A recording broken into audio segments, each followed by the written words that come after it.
I like being efficient. What about you? If I could handle my job and visit my family simultaneously when my boss sends me to my hometown for a business trip, why not? Donating my old clothes to charity saves space for my closet and it helps other people. Kill two birds with one stone. In Chinese, we say, 一举两得. Hi, I'm Elena and welcome back to my channel. 一 one, 举 movement, 两 two, 得 to get. One movement gets two.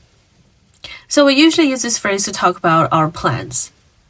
For example, 做瑜伽放松又减肥一举两得 Doing yoga is relaxing and it helps me lose weight. Kill two birds with one stone. Or 骑自行车健康又环保一举两得 Cycling is healthy and eco-friendly. Kill two birds with one stone. 一 four stone. 举 third tone. 两 third tone.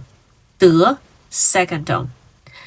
一举两得一举两得 Now back to our sentences. 做瑜伽放松又减肥一举两得骑自行车健康又环保一举两得 That's all for today. Here are some other videos I made on this channel. Feel free to check them out. Thank you so much for watching. I'll see you next time.